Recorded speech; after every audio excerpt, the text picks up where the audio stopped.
Hello students, welcome back to our new video. स्वागत है आप सभी का क्लास 12 फिजिक्स की एक और इम्पोर्टेंट वीडियो में। तो आज की इस प्यारी सी वीडियो में हम लोग पढ़ने वाले हैं संपूर्ण किताब से 40 महत्वपूर्ण प्रश्न, यानी कि पूरी किताब से आप लोग के 40 ऐसे इंपॉर्टेंट क्वेश्चन आज हम आप लोग को बताने वाले हैं जो कि आप लोग के बोर्ड एग्जाम में आ सकते हैं और पिछले साल आए हुए भी हैं। तो आज की इस वीडियो को थोड़ा ध्यान से देखिएगा क्योंकि सभी क्वेश्चन इंपॉर्टेंट रहने वाले हैं और आई होप आप लोग को जो भी सवाल हैं उनका जवाब आपको इसी वीडियो के अंदर मिलने वाला है। तो चलिए जल्दी से इस प्यारी सी वीडियो को स्टार्ट करते हैं और एक एक करके सारे क्वेश्चन आप लोग को विस्तार से समझाते हैं। देखिए, पहला क्वेश्चन है मेरा, लेंस के प्रकाशिक केंद्र को परिभाषित कीजिए। लेंस का प्रकाशिक केंद्र क्या होता है? तो देखो, सबसे पहले इसको हम लोग कैसे लिखेंगे, रिप्रेजेंट करने का तरीका देखो एग्जाम में कैसे रिप्रेजेंट करते हैं हम लोग क्वेश्चनों को, ताकि एग्जामिनर हमारा जो है वो नंबर हमको सही से दे और काट ना पाए। तो लिखेंगे कि यदि लेंस पर प्रकाश की कोई किरण इस प्रकार आपतित हो, आपतित मीन्स लेंस पर कोई किरण इस तरह से पड़े आके कि लेंस से अपवर्तित होकर बाहर निकलने पर निर्गत किरण आपतित किरण के समांतर हो। यानी अगर लेंस पे कोई किरण पड़े तो बाहर निकलने के बाद वो उस आने वाली किरण के समांतर हो जाए, तो अपवर्तित किरण लेंस की मुख्य अक्ष को जिस बिंदु पर काटेगी उस बिंदु को ही या फिर कटती हुई प्रतीत होगी, है ना। तो उसी लेंस को हम लोग क्या बोलते हैं बच्चों? प्रकाशिक केंद्र बोलते हैं किसी लेंस का। तो इसको अगर आप लोग एक डायग्राम के थ्रू समझना चाह रहे हो तो मान लेते हैं भैया ये हमारा है उत्तल लेंस, ठीक, ये हमारा उत्तल लेंस है और ये हमारा क्या है भैया, ये हमारा मुख्य अक्ष है और यहाँ पर बीच में बना हुआ है अभिलंब। ध्यान से देखिएगा, यहाँ पर रखी हुई है कोई वस्तु हमारी और इस तरह से इस पर लेंस पे रेस पड़ी, उसके बाद ये इस तरह से आपतित हो गई, ठीक। तो एक भैया यहाँ से भी तो निकलती है, यहाँ से, याद होगा आप लोग को, यहाँ से इस सेंटर से ऐसे निकलती है ना। तो यहाँ पर जो होती है वो हम लोग बोलते हैं उसको प्रकाशिक केंद्र। और ये देखो, ये वाली जो लाइन है वो इस लाइन के समांतर होगी। यहाँ पे डायग्राम थोड़ा सही से बना नहीं है क्योंकि छोटा है, आप लोग बड़ा करके बनाओगे तो ये जो लाइन है ये एकदम इसके समांतर बनेगी। तो यही होता है लेंस का प्रकाशिक केंद्र। नेक्स्ट, उसके बाद हम लोग देखेंगे अवतल लेंस के द्वितीय फोकस की परिभाषा लिखिए। द्वितीय फोकस यानी कि जैसे प्राथमिक फोकस होता है हमारा, उसी तरह से द्वितीय फोकस होगा। तो लेंस के मुख्य अक्ष पर स्थित वह निश्चित बिंदु जिससे उसकी ओर केंद्रित होती हुई प्रकाश किरणें लेंस से अपवर्तन के पश्चात उसी बिंदु से आती हुई प्रतीत होती हैं, लेंस को द्वितीय फोकस कहलाता है, ठीक है। यानी कि जो लेंस के मुख्य अक्ष पर स्थित वह निश्चित बिंदु, एक लेंस के जो एक्सिस होगी, आप लोग इस तरह समझो जैसे यही डायग्राम था मेरा, ठीक है। तो यहाँ पर फोकस क्या होगा मेरा? फोकस यहाँ पर तो होता है भैया F1, है ना। यहाँ पर F1 होता है जहाँ पर हमारी आपतित होकर पड़े, और एक इधर होता था F2, याद करो। अब जब हम लोग दर्पण पढ़ते थे, है ना, इस तरह से याद आया। यहाँ पर ये एक फोकस यहाँ पर होता था, तो वो F2 यहाँ, F1 यहाँ, या फिर F1 यहाँ, F2 यहाँ। तो यही भैया द्वितीय फोकस होता है हमारा, ठीक है, जहाँ पर दूसरा आपतन बिंदु हो हमारा मुख्य अक्ष पर। नेक्स्ट हम लोग देखेंगे तीसरा पॉइंट हमारा क्या है, किसी प्रिज्म की वर्ण विक्षेपण क्षमता क्या होती है? वर्ण विक्षेपण क्षमता किसको कहते हैं? देखो, जब सूर्य का श्वेत प्रकाश एक पतले प्रिज्म में से गुजरता है तो बैंगनी तथा लाल रंग की निर्गत किरणों के बीच उत्पन्न कोणीय प्रक्षेपण तथा मध्यवर्ती यानी कि पीले रंग की जो किरण होती है उसके लिए विचलन कोण के अनुपात को प्रिज्म के पदार्थ की वर्ण विक्षेपण क्षमता कहते हैं, है ना। तो देखो, इसका भी डायग्राम के थ्रू अगर आप समझो तो भैया ये होता है मेरा प्रिज्म, ठीक। यहाँ से एक किरण आती है, फिर ऐसे आपतित होगी, फिर ऐसे आपतित होगी, है ना। इसको हम लोग बैक लेके जाएंगे इस तरह से, इसको आगे बढ़ाएंगे तो यहाँ पर कहीं पर सेंटर पर बनेगा जिसको हम लोग ओमेगा से रिप्रेजेंट करते हैं, वही होता है हमारा वर्ण विक्षेपण क्षमता, ठीक। यहाँ पर लिखा भी हुआ है, आप लोग देख पाओगे कि किरण के लिए विचलन कोण के अनुपात को प्रिज्म के पदार्थ की वर्ण विक्षेपण क्षमता कहते हैं। नहीं समझ में आया अगर तो इसका हम एक फॉर्मूला दिखाएंगे आप लोग को, उस फॉर्मूले को याद रख लेना और इस पर बेस्ड जो भी न्यूमेरिकल होंगे वो आप लोग से ईजिली सॉल्व हो जाएंगे। तो ये रहा इसका फॉर्मूला वर्ण विक्षेपण क्षमता का, जिसको हम लोग रिप्रेजेंट करते हैं ओमेगा से, और ये होता है भैया del V minus del R, ये हमारा है अल्पतम विचलन कोण जिसको हम लोग डेल से रिप्रेजेंट करते हैं, ठीक, अपॉन में डेल्टा वाई, है ना। यहाँ वी फॉर वायलेट है, आर फॉर रेड और वाई फॉर येलो, ये कलर्स हैं, है ना। क्लियर हो गया।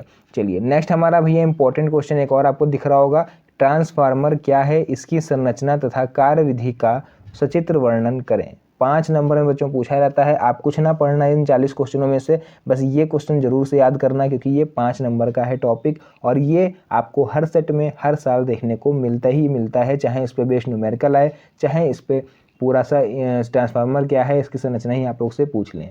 मतलब कुछ भी अगर इससे मिलता जुलता आएगा तो ये समझ लेना कि आपको 5 नंबर दिला के जाएगा। चलिए पढ़ते हैं ट्रांसफार्मर क्या है।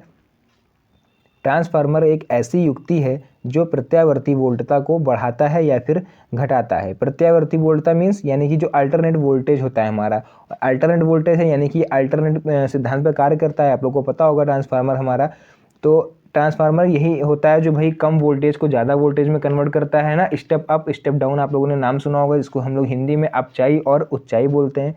जिनका काम क्या होता है, हमारे घरों के आसपास कौन से ट्रांसफार्मर लगे होते हैं, जैसे कि तेज वोल्टेज आ रहा है उधर से, है ना, तो उनको 240 वोल्ट में कन्वर्ट करते हैं जो हमारे घर के पास ट्रांसफार्मर लगे होते हैं, यानी ज़्यादा से कम में चेंज करके हम लोग को देते हैं।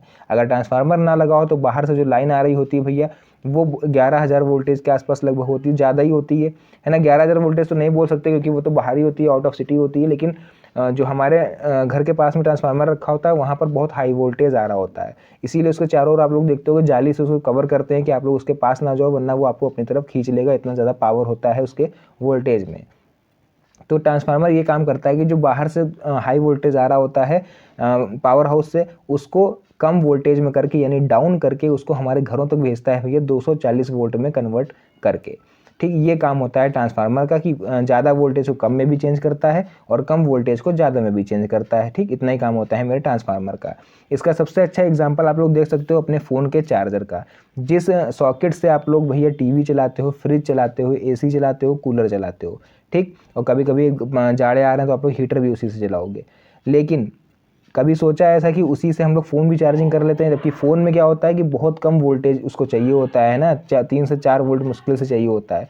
तो आखिर वो कैसे काम हो रहा है, कैसे होता है ये इतना, कि जिससे हीटर चल रहा है, जिससे हमारा प्रेस हो रहा है, उसी से फ़ोन चार्ज हो रहा है सॉकेट से, है ना, उसी सॉकेट में लगाते हो, तो वो ट्रांसफार्मर की बदौलत होता है, जिसको एडाप्टर हम लोग बोलते हैं, आप लोग के फ़ोन के चार्जर में होता है जो, उसी एडाप्टर के अंदर कभी खोल के देखना, उसमें ट्रांसफार्मर लगा होता है, जिसका काम होता है कि जो सॉकेट में, तो भैया जो सॉकेट है उसमें 240 वोल्ट करंट आ रहा है, लेकिन जैसे ही आपने अपना एडाप्टर उसमें लगाया और अपना फ़ोन को कनेक्ट करा, तो उसमें जो ट्रांसफार्मर है अंदर एडाप्टर में, वो 240 वोल्ट को और कम में कन्वर्ट कर देता है, यानी कि मुश्किल से 5 से 6 वोल्ट, यानी जितना आपके फ़ोन को चाहिए होगा।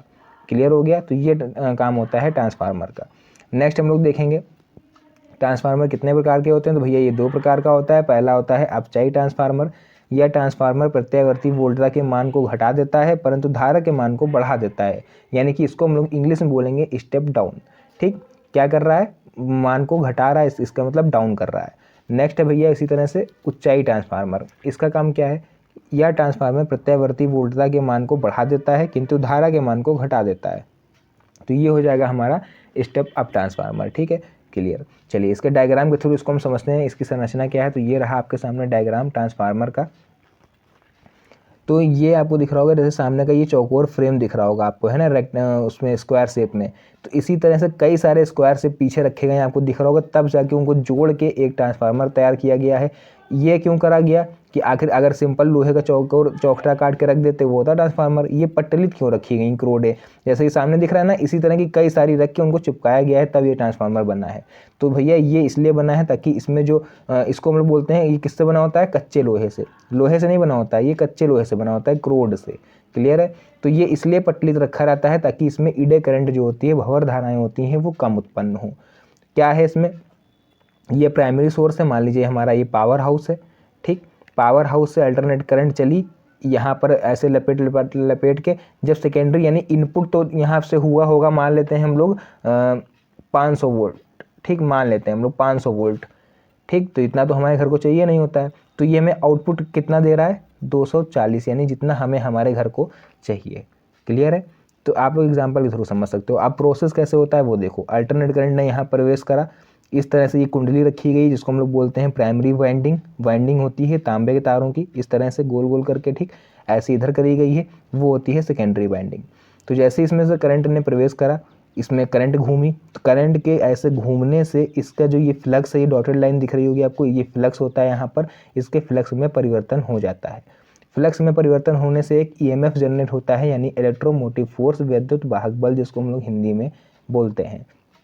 तो उस ईएमएफ की वजह से इस जो कुंडली है इसमें भी धारा उत्पन्न होने लगती है, और यहाँ पर भैया वोल्टेज का मान थोड़ा डाउन हो जाता है, यानी 240 वोल्ट हो जाता है।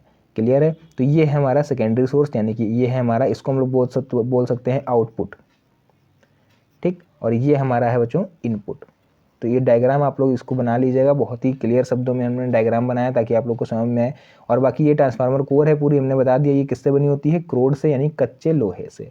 क्लियर हो गया पूरा डायग्राम। अब आप लोग को हम इसकी जो सिद्धांत है वो बताएंगे, कार्यविधि बताएंगे, ताकि अब आप लोग को और अच्छे से ये चीज़ समझ में आए।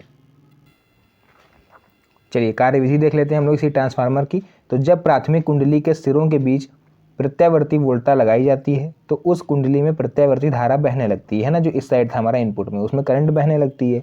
तो यह प्रत्यावर्ती धारा क्रोड में प्रत्यावर्ती चुंबकीय क्षेत्र उत्पन्न कर देती है।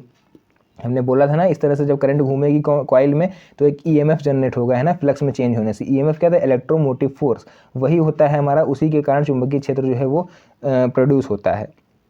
अतः द्वितीय कुंडली से बद्ध चुंबकीय फ्लक्स में बार बार परिवर्तन होने लगता है, जिससे उसी आवृत्ति का प्रेरित विद्युत वाहक बल, है ना, ये देखो विद्युत वाहक बल यानी ईएमएफ, समझ में आ गया, उत्पन्न हो जाता है।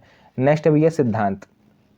सिद्धांत ध्यान से देखना, यदि प्राथमिक कुंडली के फेरों की बद्ध चुंबकीय फ्लक्स फाई हो तो फैराडे का विद्युत चुंबकीय प्रेरण नियम, तो फैराडे का जो विद्युत चुंबकीय प्रेरण नियम है वो क्या कहता है हमारा कि ईपी, पी मीन्स प्राइमरी, ई यानी ईएमएफ, है ना, जो ईपी है वो हो जाएगा माइनस एनपी, एन मतलब नंबर ऑफ टर्म्स यानी फेरों की संख्या, माइनस इसलिए लगाया गया है यहाँ पर क्योंकि ये नियम होता है हमारा फैराडे का d phi by D t, है ना, डी फाई यानी जो चेंज हो रहा है फ्लक्स में समय के सापेक्ष।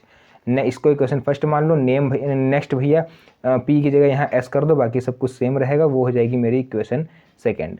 समीकरण फर्स्ट व सेकंड को हम क्या करेंगे, अब भाग कर देंगे। तो भाग करेंगे तो ये कुछ इस तरह से लिखेगा, E P upon E S, N minus का N P D phi by D T minus का N S D phi by D T upon इस तरह से, है ना, कुछ इस तरह से होगा। ये बीच में यहाँ अपॉन लगा हुआ है, तो भाई d phi by D t cut जाएगा, सेम है, माइनस से माइनस कट जाएगा, N P upon N S बचेगा।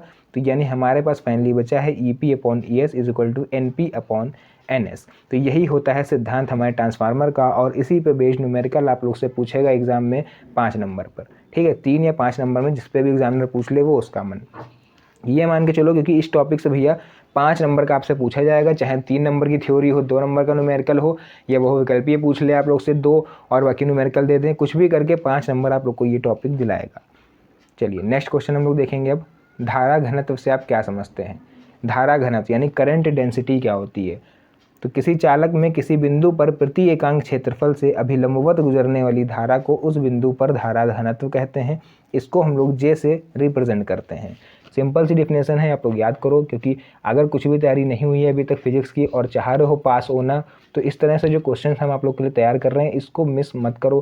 क्योंकि भाई अगर आप लोग ये क्वेश्चन भी छोड़ दोगे और अभी तैयारी भी नहीं हुई है आप लोग की, तो आप लोग कैसे पास हो पाओगे, है ना, खुद सोचो। तो भाई इसका स्क्रीनशॉट ले लो और अभी याद करना इसको स्टार्ट कर दो। तो ये रहा ऊपर हमारे धारा घनत्व का formula, J is equal to I upon A, यानी कि जो आई है हमारी करंट है किसके सापेक्ष, एरिया के, उसको हम लोग बोलते हैं करंट डेंसिटी यानी कि जे, ठीक, जे से उसको रिप्रेजेंट करते हैं धारा घनत्व को।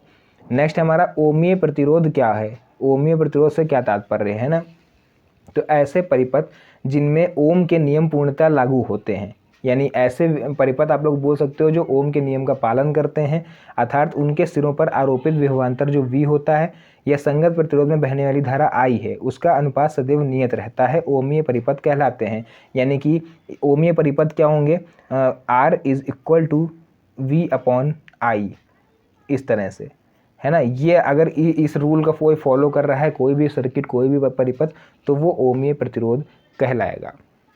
नेक्स्ट हमारा है विशिष्ट प्रतिरोध से आप क्या समझते हैं? किसी धारावाही चालक के अंदर बिंदु पर वैद्युत क्षेत्र की तीव्रता E तथा उस बिंदु पर धारा घनत्व J के अनुपात को चालक का विशिष्ट प्रतिरोध कहते हैं।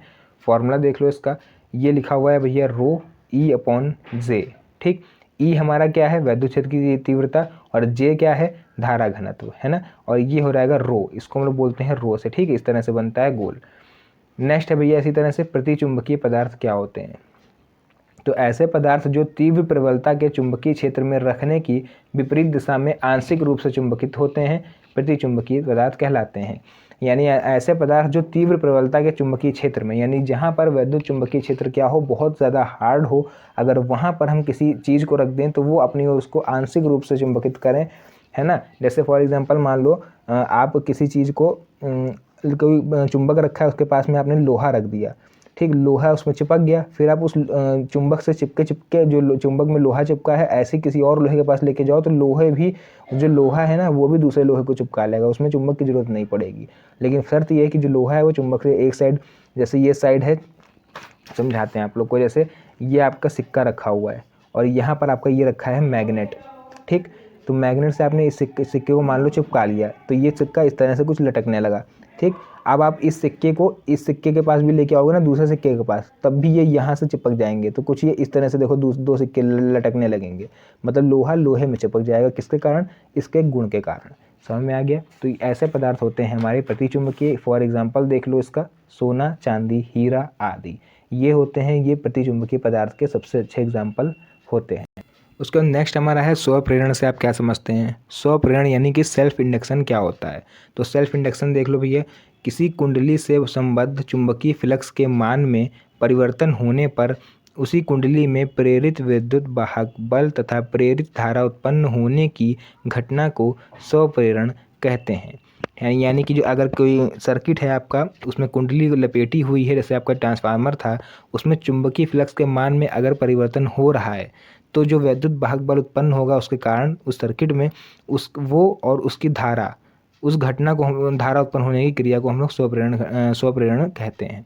समझ में आया? मतलब अपने आप प्रेरित हो रहा है। ट्रांसफार्मर में क्या हो रहा था, चुंबकीय जो कुंडली थी उसमें करंट फ्लो हो रही थी इस तरह से गोल गोल, जिसके कारण क्या हो रहा था, चुंबकीय फ्लक्स में परिवर्तन हो रहा था, एक ईएमएफ जनरेट हो रहा था, मतलब सारी क्रिया अपने आप हो रही थी, यानी स्वतः हो रही थी, इसीलिए इसको स्वप्रेरण बोलते हैं।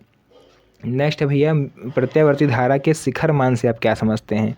तो चुंबकीय क्षेत्र में घूमती हुई कुंडली के एक चक्कर आई नॉट में परिपथ में उत्पन्न प्रत्यावर्ती धारा का जो मान है वो 2 बार अधिकतम होता है, ठीक है। प्रत्यावर्ती धारा के इस अधिकतम मान को धारा का शिखर मान या फिर आयाम बोलते हैं। देखो कैसे, मान लेते हैं हमारा ये है अल्टरनेट करंट, हमारी इस तरह से घूमती है, ठीक। तो इसका मान 2 बार भैया मैक्सिमम होगा, एक तो यहाँ पर मैक्सिमम होगा मेरा और एक यहाँ पर मैक्सिमम होगा। नीचे जा रही तो इससे हमें क्या मतलब, मैक्सिमम तो है ना मान यहाँ पर, और एक मान मेरा यहाँ पर सबसे हाईएस्ट होगा, ठीक है। इसी को बोलते हैं प्रत्यावर्ती धारा का शिखर मान, और इसको हम लोग डिनोट करते हैं आई नॉट से। क्लियर है? चलिए नेक्स्ट क्वेश्चन हमारा, विशिष्ट चालकता के लिए सूत्र एवं मात्रक को लिखिए। तो किसी चालक के पदार्थ के विशिष्ट प्रतिरोध के व्युत्क्रम को, यानी विशिष्ट चालकता क्या होती है, विशिष्ट प्रतिरोध के व्युत्क्रम को हम लोग विशिष्ट चालकता बोलते हैं, ठीक। जैसे विशिष्ट प्रतिरोध हम लोग पढ़े थे अभी, उसका जस्ट अपोजिट कर दोगे तो वो हो जाएगी विशिष्ट चालकता। एग्जाम्पल होगा इसका formula, sigma is equal to 1/रो। रो हमारा क्या था, विशिष्ट प्रतिरोध से हम लोग रिप्रेजेंट कर रहे थे, तो सिग्मा हमारी हो जाएगी विशिष्ट चालकता। मात्रक होता है इसका ओम मीटर इनवर्स। क्लियर है? चलिए ये क्वेश्चन हमारा पूरी तरह से फिनिश हुआ। अभी कुछ और क्वेश्चन बाकी हैं, उनको भी आप लोग देख लीजिए। उसके बाद नेक्स्ट हमारा क्वेश्चन है भैया उसके बाद नेक्स्ट क्वेश्चन है मेरा कि सेल के विद्युत वाहक बल से क्या तात्पर्य है, यानी सेल का जो ईएमएफ होता है उससे हमें क्या मतलब है, मतलब क्या प्रॉफिट है उससे। तो किसी सेल के एकांक आवेश को पूरे परिपथ में सेल सहित प्रवाहित करने पर सेल द्वारा दी गई ऊर्जा को सेल का विद्युत वाहक बल कहते हैं। यानी जो किसी सेल का एकांक आवेश होगा, सेल है, सेल यानी कि आपको पता होगा कि उससे हमारी जो हमको थोड़ा बहुत करंट मिलता है, जैसे घड़ी में सेल खत्म हो जाते हैं, टीवी के रिमोट में सेल खत्म हो जाते हैं, तो उसमें करंट स्टोर होती है। जैसे ही हम लोग सेल लगाते हैं चीज़ चलने लगती है, इसका मतलब उसमें कुछ ना कुछ है। उसका नेक्स्ट क्वेश्चन है मेरा, सेल के आंतरिक प्रतिरोध से आप क्या समझते हैं, यानी जो सेल का इंटरनल रेजिस्टेंस होता है उससे आप क्या समझते हैं, वो हमको यहाँ पर समझाना है। जब किसी सेल के प्लेटों को तार द्वारा जोड़ देते हैं तो तार में विद्युत धारा सेल की धन प्लेट से ऋण प्लेट की ओर तथा सेल के भीतर उसके घोल में ऋण प्लेट से धन प्लेट की ओर बहती है। इस प्रकार सेल की दोनों प्लेटों के बीच सेल के भीतर वैद्युत धारा का प्रवाह में घोल द्वारा उत्पन्न अवरोध को सेल का आंतरिक प्रतिरोध कहते हैं। बहुत अच्छे एग्जाम्पल्स इसको आपको समझाएंगे, एक बार ज़रूर समझना है। जैसे हम लोग यहाँ पर इलेक्ट्रोड बनाते हैं, आपको पता होगा केमिस्ट्री में, इस तरह से यहाँ पर 2 प्लेटें लगाते हैं हम लोग, है ना। एक होती है मेरी प्लस, एक होती है माइनस, ठीक। बाहर से करंट कनेक्ट होता है तभी तो करंट इसमें प्रोवाइड होती है ना, इसके विलियन में। अंदर मान लो भैया इसके विलियन भरा हुआ है या पानी भरा हुआ है, समझ लो पानी गर्म कर रहे हो, ठीक है। तो अब हम लोग इसमें करेंगे क्या, उसको देखना। इसमें हम लोग भैया देखो बाहर से करंट मिल रही है, तो यानी प्लस से माइनस की ओर करंट जाती है, ये सबको पता है। तो इसमें क्या होगा, प्लस से माइनस की ओर करंट जाती है, लेकिन इसमें बोला गया है ना, ध्यान से देखो, सेल के भीतर उसमें घोल में, लेकिन जो घोल होता है उसमें ऋण प्लेट से धन प्लेट की ओर बहती है, यानी इसके अंदर अपोजिट काम होता है, माइनस से प्लस की ओर मेरी करंट जाती है। जानी चाहिए थी प्लस से माइनस की ओर, लेकिन जाती कहाँ है, माइनस से प्लस की ओर। तो जो माइनस से प्लस की ओर जाएगी तो इस पानी के जो है घोल होगा, जो यह पानी होगा, वो इसमें कुछ ना कुछ अवरोध उत्पन्न करेगा। तो उसी अवरोध जो उत्पन्न कर रहा है वही हम लोग इस सेल का आंतरिक प्रतिरोध, उसको बोलेंगे आंतरिक, यानी अंदर का जो प्रतिरोध होता है। प्रतिरोध मींस जो अवरोध उत्पन्न करे करंट के मार्ग में, है ना, बताया था हमने एक वीडियो में आप लोग को। तो वही काम यहाँ पानी कर रहा है। तो यहाँ पर इंटरनल रेजिस्टेंस इसका क्या होगा, हमारा जो पानी होगा, है ना, यानी कि स्मॉल आर से उसको हम लोग डिनोट करते हैं। फॉर्मूला इसका होता है I is equal to capital E upon जो capital R plus small r। ठीक, तो ये होता है हमारा सेल का आंतरिक प्रतिरोध। नेक्स्ट हम लोग देखेंगे इसी तरह से है चो कुंडली क्या होती है। चो कुंडली देख लो, प्रत्यावर्ती धारा परिपथ में वैद्युत ऊर्जा का जो ह्रास हुए बिना, ह्रास मीन्स नुकसान या फिर हानि, प्रत्यावर्ती धारा परिपथ में वैद्युत ऊर्जा की हानि हुए बिना धारा को कम करने का एक साधन है।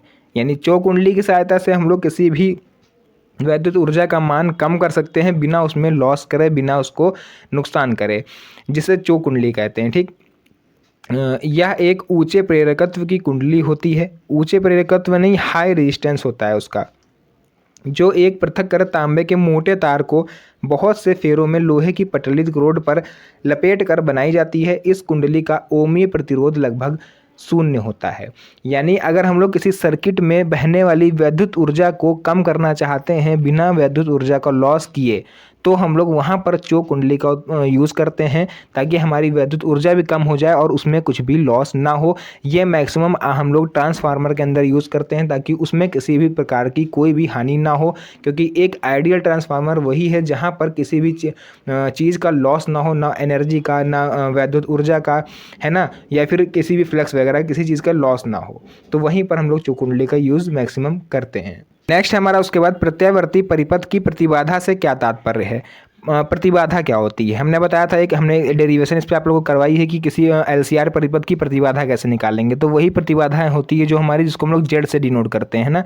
क्या होती है, प्रत्यावर्ती धारा के मार्ग में प्रतिरोधक, प्रेरण कुंडली और संधारित्र। ध्यान से देखना, प्रतिरोधक यानी कि R, प्रेरण कुंडली यानी कि L, और संधारित्र यानी कि C।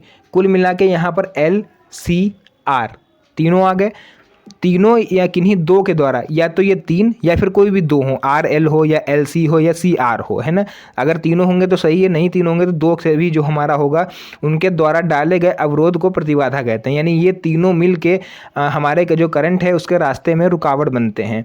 ठीक है, एक तरह से ऐसा मान लो, जो बेचारा आई है, हमारी करंट है, वो नेक रास्ते पर चल रहा है, लेकिन जैसे आप लोग हो, आई हो, अच्छी कोशिश करते हो पढ़ाई करने की, लेकिन आपके मार्ग में बाधा कौन बनता है, R यानी कि फ़ोन, L यहाँ पर जो है यानी कि मान लो भंडारा कहीं पर, है ना, इस तरह से एग्जांपल समझ सकते हो आप लोग। C यानी कि इंस्टाग्राम, फेसबुक, ये सब जो होते हैं आप लोग के मार्ग में बाधा उत्पन्न करते हैं। तो वही ये तीनों राक्षस हैं भैया। ठीक है, LCR तीन नहीं होंगे, दो भी होंगे, फ़ोन होगा केवल, या फिर भंडारा कहीं पे चल रहा होगा, तब भी आप लोग कहीं काम से जा रहे हो तो आपका मार्ग जो है वो विचलित हो रहोगे आप लोग मार्ग से, और वहीं पर लग जाओगे, अपना काम भूल जाओगे। तो ये होती है प्रवृत्ति हम लोगों में। ठीक, तो इसको हम लोग भैया Z से डिनोट करते हैं। नेक्स्ट हम लोग देख रहे हैं वॉटहीन धारा क्या होती है। यदि किसी परिपथ में केवल प्रेरकत्व अथवा केवल धारिता है, यानी कि प्रेरकत्व यानी कि केवल L और धारिता यानी कि C है, और प्रतिरोध शून्य है, यानी प्रतिरोध है ही नहीं, ना के बराबर, तो परिपथ में धारा प्रवाहित होते हुए भी औसत शक्ति जो क्षय होता है वो शून्य होता है, यानी बिल्कुल नहीं होता है। इसलिए ऐसे प्रत्यावर्ती धारा को हम लोग वॉटहीन धारा बोलते हैं। समझ में आ गया। नेक्स्ट हम लोग देखेंगे विस्थापन धारा क्या है, और भैया इसका सूत्र भी लिखना है। तो किसी परिपथ में समय के साथ परिवर्तित विद्युत क्षेत्र के कारण उत्पन्न धारा को विस्थापन धारा कहते हैं, यानी कि डिस्प्लेसमेंट करंट बोलते हैं। यानी इसीलिए इसको हम लोग ID से रिप्रेजेंट करते हैं, D for displacement, I for current. Formula इसका देख लो, ID is equal to epsilon naught d∅/dt, यानी फ्लक्स में यहाँ पर भी चेंज हो रहा है, ध्यान से देखो, फैराडे के नियम की तरह। नेक्स्ट है मेरा एक्स किरणों के दो प्रमुख गुण और उपयोग लिखो। तो पहला गुण है इसका, एक्स किरणें वैद्युत चुंबकीय तरंगें हैं, यानी इलेक्ट्रोमैग्नेटिक वेव्स हैं। दूसरा, इसका वेग प्रकाश के वेग के बराबर होता है। एक्स किरणें भैया वही हैं जब आप लोग एक्सरे कराने जाते हो ना, हड्डी टूट जाती है अंदर की शरीर की, डॉक्टर बोलता है एक्सरे कराना पड़ेगा, तो वहाँ पर इलेक्ट्रोमैग्नेटिक वेव्स हमारे शरीर के अंदर डाली जाती हैं और दूसरी तरफ से उनका आउटपुट लिया जाता है, जिससे कि हमें पता चल पाता है कि हमारे शरीर की किस भाग की हड्डी टूटी हुई है। और इसके उपयोग की हम लोग बात करें तो भाई हीरे की जांच परख में भी इसका यूज़ किया जाता है और शल्य चिकित्सा यानी कि ऑपरेशन वगैरह में भी इसका यूज़ किया जाता है। जैसे है ना शल्य चिकित्सा यानी कि किसी की हड्डी टूट गई, उसका ऑपरेशन होना है तो डॉक्टर उसको बोलता है ना एक्सरे करा के लाओ, तो वही शल्य चिकित्सा में इसका यूज़ है। पराबैंगनी किरणों के किन्हीं दो उपयोग को लिखिए। पराबैंगनी यानी कि अल्ट्रावायलेट रेज क्या होती हैं?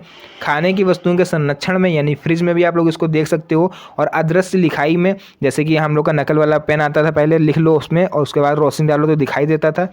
नकली दस्तावेजों में 500 का नोट आप लोग देखते हो ना, नीली पट्टी होती है उसमें, आपको हवा धूप में करते हो ऊपर तो वो बैंगनी हो जाती हैं, तो वो पराबैंगनी किरणों के कारण बैंगनी होती हैं। अंगुली के निशानों का पता लगाने में यानी कि फिंगर प्रिंटिंग में भी इसका यूज़ किया जाता है। नेक्स्ट है तरंगाग्र किसे कहते हैं? तो किसी एक माध्यम में जिसमें कोई तरंग संचरित हो रही हो, यदि हम कोई ऐसा पृष्ठ खींचें जिसमें स्थित कण कंपन की समान कला में हो तो ऐसे पृष्ठ को तरंगाग्र कहते हैं। इसको भी समझ लो भैया तरंगाग्र क्या होता है। मान लो ये हमारा इस तरह से कोई तरंगाग्र हमने खींच दिया, ठीक, फिर हमने इसको पकड़ा और फिर यहाँ पर ऐसे खींच दिया, फिर इसको पकड़ा, फिर ऐसे खींच दिया, फिर पकड़ा ऐसे, फिर ऐसे खींच दिया, मतलब ये क्रिया एक ही दिशा में देखो चल रही है, समान आवृत्ति, समान आयाम और एक ही दिशा में, ठीक है। तो इसको हम लोग बोलते हैं तरंगाग्र, यानी ये जो संरचना होगी इसको तरंगाग्र बोला जाएगा। और इसी क्वेश्चन के साथ भैया हमारी इस इंपॉर्टेंट वीडियो का होता है द एंड। मिलते हैं आप लोग से नेक्स्ट वीडियो में एक और अच्छी इंटरेस्टिंग मज़ेदार वीडियो के साथ, तब तक के लिए धन्यवाद। जय हिंद।